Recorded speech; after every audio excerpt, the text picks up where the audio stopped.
Here now, Rafael Mangual. Did I say it right, Rafael? You sure did. Manhattan Institute Head of Research for the Policing and Public Safety Initiative. Rafael, I read your writings, you write pieces for the New York Post. I have them printed out and saved. What needs to happen for this to change? I think a lot needs to happen. Throughout the country, lots of jurisdictions, but particularly here in New York City, have been experimenting with all kinds of criminal justice reforms. We have kind of convinced ourselves as a result of this really just well put together narrative that's been perpetuated over the last decade plus that the criminal justice system in the United States is overly punitive and racially oppressive. And so it stands to reason, makes perfect sense that people have been trying to dismantle that system little by little and make it more lenient and make it less harsh. And so what we've done is we've essentially created a situation in which we've systematically lowered the transaction costs of committing crime in this country. We've made it less likely that you'll be arrested, less likely that you'll be prosecuted, less likely that if you're prosecuted and arrested that you'll go to jail or prison. And we've also raised the transaction costs of enforcing the law by creating all of these new burdens that police, prosecutors have to comply with. And so it really shouldn't be a surprise to us today that we're seeing crime move in the direction that it has. I was asking you in the break, there's one specific thing that is unique to New York City where the police have to explain that. The police have to tell the suspect that they have the right, they have to consent to a search. Explain that. So a couple of years ago, as you know, there was a big fallout over stop and frisk. And in the wake of that, police in New York City started reporting much fewer stops, but people were still complaining about having been searched, and it turns out that those were people who were giving consent to be searched. Now, they didn't know that they could withhold consent, and so to address this problem, the New York City Council passed what was called the Right to Know Act, which actually creates a requirement that New York City police officers have to affirmatively apprise people of their right to refuse consent for a search, which is something that the Supreme Court has said in previous cases, including Florida v. Bostic, that they don't actually have to do. The Fourth Amendment doesn't require this, and so now police officers in New York can't, necessarily benefit from someone's ignorance of their right to refuse consent. There are discovery laws that really are frightening to victims. Yeah. Right, in New York. I've said this. It goes back, and you've written about this. It goes back to, and my point in all this, and you wrote a column about it in August. It was like when the city council, I think it was the city council, voted to stop enforcing quality of life crimes. Was that a city council issue, or did that come out of the district attorney's office? No, that's the district attorney's offices that are basically passing blanket policies of non-enforcement for whole categories of crimes that they don't like, which is, it's a unilateral abrogation of the law. It's completely anti-democratic, right? You have a system in which we're supposed to decide within a certain framework, the political process of what kind of laws we want to be enforced, and then you have one person win one low salience election, and they get to do away with that entire body of law. So you wrote about this. This is a layer cake of disasters.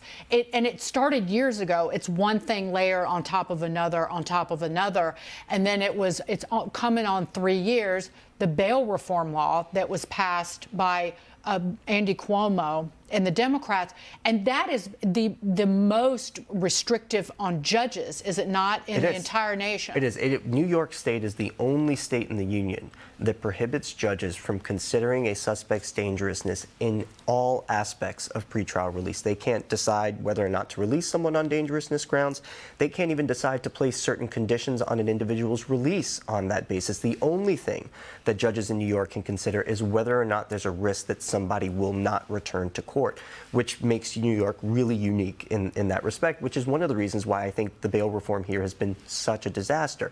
It's true that even prior to the bail reform's enactment, judges couldn't consider dangerousness on paper, but the way that our bail laws were structured, it was a lot easier to kind of end run that prohibition by kind of playing this game where judges would say, well, I'm just going to impose a really high bail amount on someone I think is dangerous, but I don't have to articulate my reasoning on the record the way that they do now. So there are all these new restrictions that have made it a real problem.